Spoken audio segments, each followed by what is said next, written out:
mental health issues that that the patient would come in and face. Can you tell us a little bit like what was that like for you? So yes, I got experience working with consultants and therapists and residents, Mm-hmm. seeing how the patients would present things setting, Mm-hmm. um, whether it be that they are psychotic or they're depressed, whatever it is, treat them, they go on the ward, treat them as well. But I found that for the time that I was there, I was not, I wasn't satisfied. Yeah. I never felt, I never felt like I was doing much. I was like, okay, we increase the meds, we increase the meds. For Mm-hmm. those who need to talk, we try to get them an appointment for psychotherapy. But I wasn't involved in that part of it. And so one day we were on what we call ward rooms, that is where we discuss, the patients and their treatment. Right. And it's like I zoned out. Like, what is happening? It's like I'm just saying blah blah blah blah blah. And I'm like, yeah, no, this is not for me. Then I got an opportunity to actually counsel with a patient, Mm-hmm. and and it's like I didn't even know the time was going. We spent like 2 hours in the session, and the feed from the patient, the way I think after the session was like, this feels like it. Mm-hmm. This really feels like. Mm-hmm. And so I prayed about it and spoke to the person and what I even spoke to you. Mm-hmm. And it so happened that provided me that we were starting their counseling program. The coordinator I spoke to the coordinator. She said yes, man, and things just work themselves out. Mm-hmm. And so I'm here now in the program. We are Yeah. excited. We are excited because again, you bring to the field a balance between physical health, the knowledge and the information when it comes down to physical health, and you bring that into the mental health field. While we are psychologists and therapists, counselors, we are mostly concentrated on the mental health part, and of course, we emphasize the mind. And we know that there is a correlation between what happens with the chemicals in your brain and how it is that it affects your behavior and it contributes to your symptoms and your diagnosis as a mental health individual. We know that there's also vice versa where at times as doctors you will see cases that seems physical because they'll come, they'll have these physical issues, and of course, you genuinely have to refer them. So, talk to us a little bit about the relationship between physical health and mental health, and you can start generally, and then we can go a little bit more specific. What's the relationship between physical health and mental health? All right. So there's a thing there. There's no good health, no good mental health, right? True. The stigma is there that mental health, mental illness is madness or you're crazy, you're insane. Mm-hmm. Truth is, each and every one of us have a mental health. Sometimes it's in a good state, sometimes it's in a bad state. And when it is we're not taking care of our mental health and we have bad mental health, as they would say, it can spill over into having bad physical health, for Mm-hmm. whatever this is. Um, it is important that each of us identify when it is that our mental health is on the decline so that we can seek help with it. Mm-hmm. Um, Specifically, there's a correlation that I always use when I was practicing general medicine. I had a patient that had hypertension, and for weeks, months, we just couldn't get pressure under control. Change the medication, increasing doses, switch off this one, do some more medication, nothing that happening to him. And then one day I said to her, I said, just talk to me, what's happening? Because we have tried all of this, we've spoken about the dietary changes, lifestyle things, and stuff like that. But I think there's something more to it. And, that's the Mm-hmm. reason then at that point it's further things like, wow. It's like nobody has ever said, speak to me. Yes. And she started talking and she started reaching down and just release, reaching the talk and just releasing talk and patients and the common room. What's happening? What's happening? But is everything okay in there? Yeah, like, what is going on? Um, by the end of that story, she felt better within herself. And I Mhm. said, okay, let's try this again. And she went home, came back in afternoon, and her blood pressure started to improve. And it started to improve. So each time she comes, she would talk about this. And Mhm. I found that really helped. And I took that strategy with other patients to say, okay, let's not just focus on the fact that the pressure is high, so we need to be increasing their medication or changing it. Let's try and see if there's an underlying issue we need to listen so that the pressure can fall. Mhm. We can go and it spills over into a lot of other things as well. Right. We split out ourselves, we send up our pressure, we trying to get out of control, we get stressed also, we think that whatever. So our mental health is really important to keep in check with our mental health. Mhm. Absolutely. And I mean, when every time you tell that story, it gives me goosebumps because it's something that I've been trying to say from the other end of the spectrum, as a psychologist. But of course, me don't know all we Jamaican people turn so. But if the doctor say he, the doctor cannot say same thing with me I Yeah. say no. Mm-hmm. But if the doctor say he, my doctor say, and they take it as gospel. And I mean, all right, cool, but a therapist says something and pay attention to it. And so I mean, it brings to light the fact that yes, there is genuinely a correlation, and as long as we can get a lot of persons, a lot of medical doctors, and a lot of persons out there to understand this and to preach it, put it at the forefront. And I like what you have said, that you carve out a little time, you ask the patient what's happening and so on, so that you can better treat with them. This is something that really helps to destigmatize mental health and allow individuals to feel comfortable in talking, because I am sure that particular patient now, having released her issues, and just kind of talk about it, and then it has affected her pressure and so on. She gone away now, said Dr. Ross is this little miracle worker, and she's spreading the good news. For real, she's spreading the good news because she knows here she thought nobody else has ever asked that, and she grasps the opportunity. So once we are on that momentum, it is always good for us to put it out there to say, okay, it's important to talk. I know that even as therapists, sometimes the hypertension is one, because it's stress. We call it a silent killer.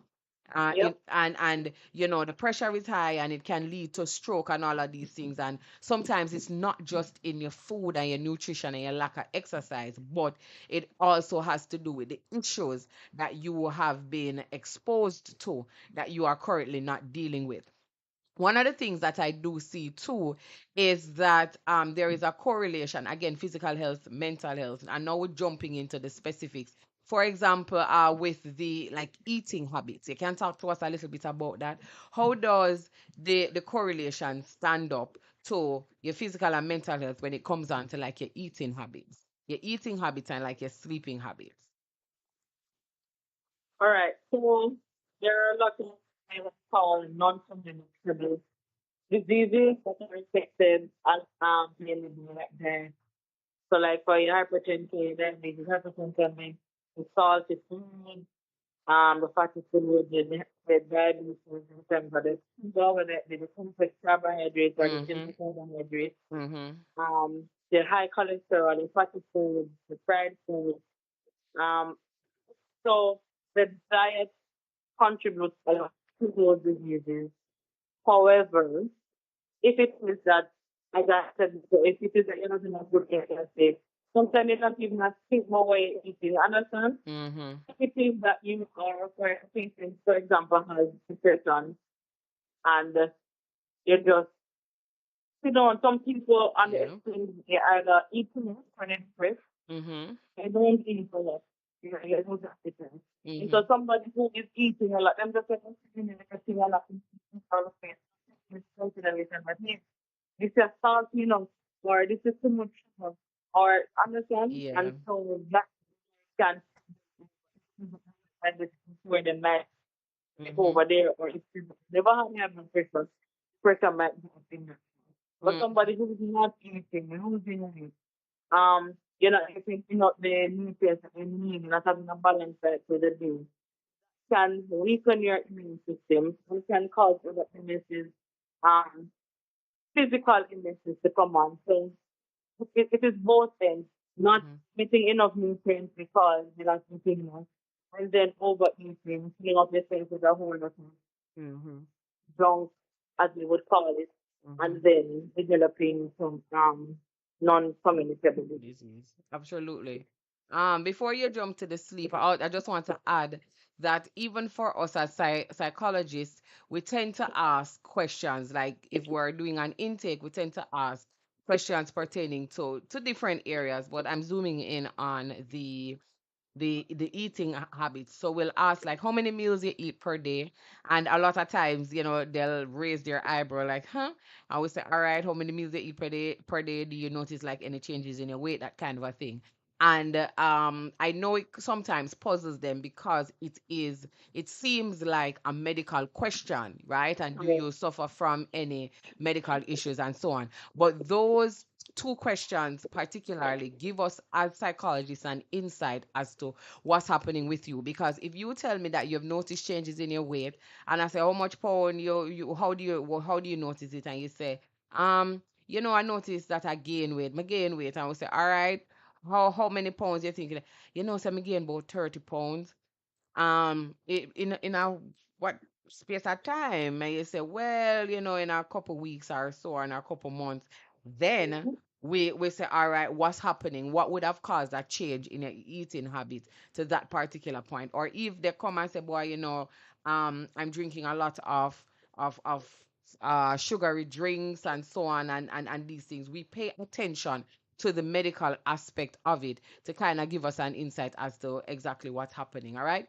So we yes. understand like with the eating, and of course it leads to the non-communicable diseases as you mentioned. So our listeners out there have to understand that if you notice a change in like your eating habits, you have to talk to somebody about it so that we can actually pinpoint if it is a solely medical issue angle, or it is a medical issue that is tied to a psychological issue.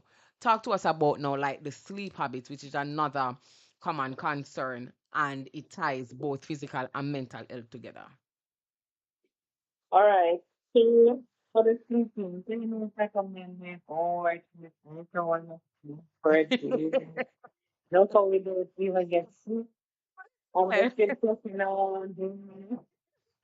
But the truth is, Mm-hmm. when the body starts and the body says, actually, guess what? Mm-hmm. You really married. Oh, That it is going to stop in yes, some way or form. yes. So whether it is going to take that rest for you in the middle of the day, if you don't know where to get up on you, you can sleep, Mm-hmm. or sometimes manifested that in the say like the weekly immune system when you don't get much sleep. So you Mm-hmm. might start the flu or get some other viral illness just by lack of sleep. Mm-hmm. And lack of sleep as well, if you're having insomnia, can tie into this person depression. Because it is a symptom of depression. Mm-hmm. Um, they're not wanting to sleep as well as another symptom of the psychic and in terms of the bipolar symptoms when they're manic, Yeah. they always have this kind of energy they feel like they need to be sleeping. Mm-hmm. So we really have to pay attention.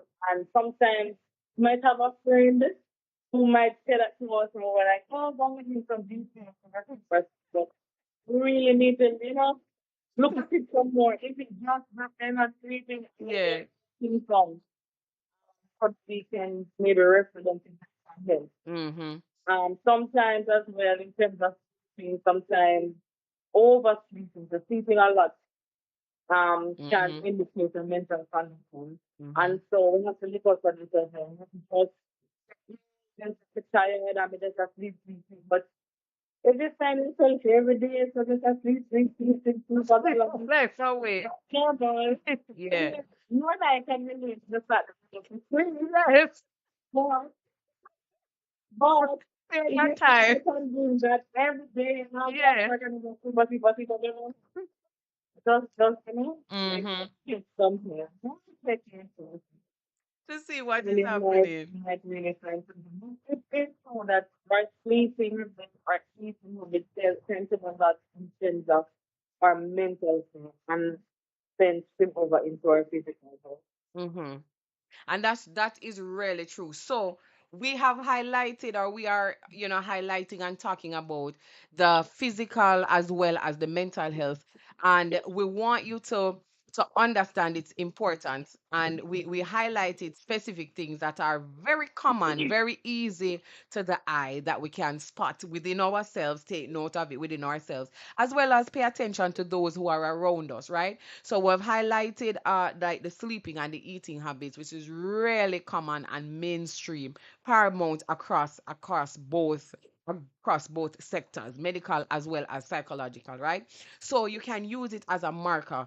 Dr. Ross spoke about, overeating and not eating enough, not getting the nutrients, and she also spoke about oversleeping and not sleeping enough, and just touching on various aspects of it.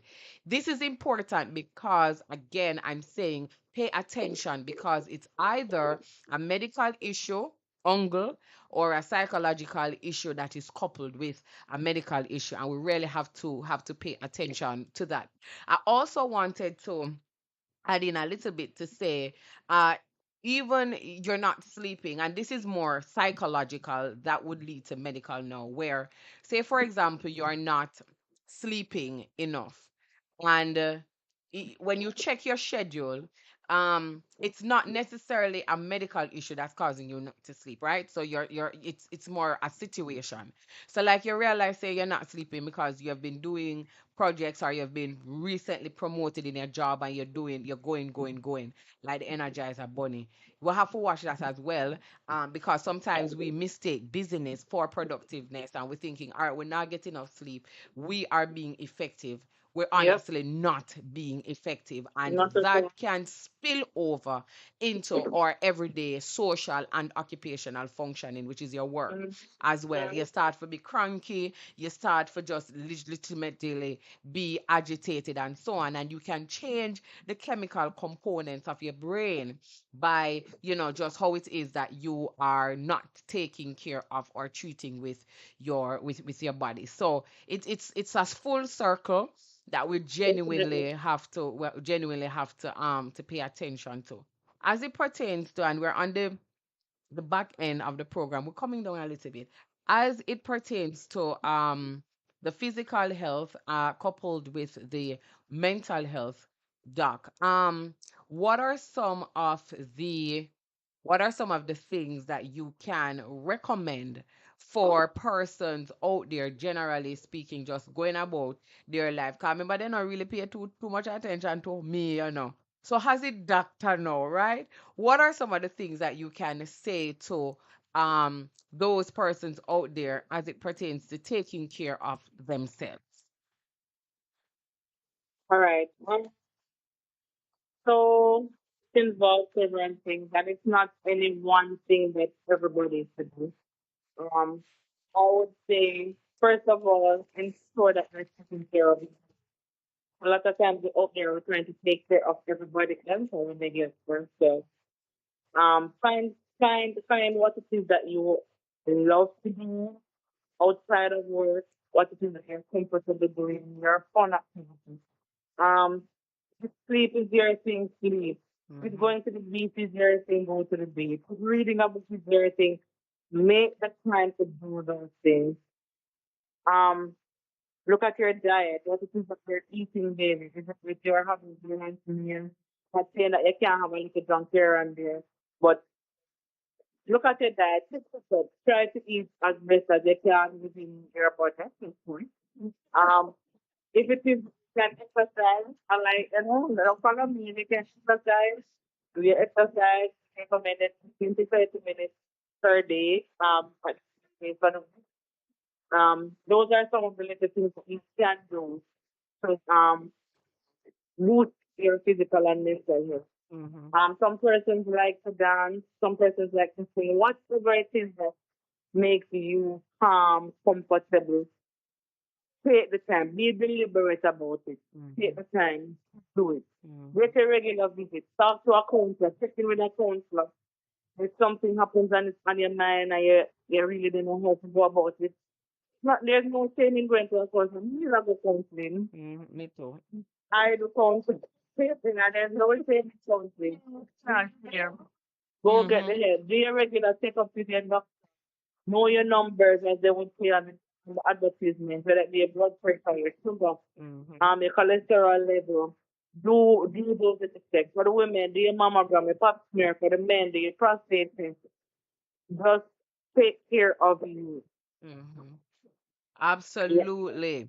Just take care of you because it is all connected. And we cannot emphasize this enough on today, World Mental Health Day. We're talking about mental health in the light of physical health and, of course, as it stands alone. We want to thank you so much, Dr. Ross. I know that you have a whole heap of things juggling, and we really want to tell you that we appreciate you stepping into the guest spotlight segment this week on this particular day to help us carry the conversation about mental health and just how important it is. You mentioned in your closing statements that we have to be deliberate, and you said ensure that you are taking care of you. And I really like the word that you use. I really love the ensure.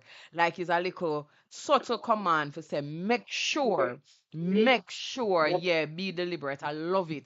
Make sure that you are taking care of you. We thank you so much, and we are waiting for you on the psychological side of things to make sure that or we can grow up our child together. But Yes, of yes. course, until then, guys, all we can say is walk good.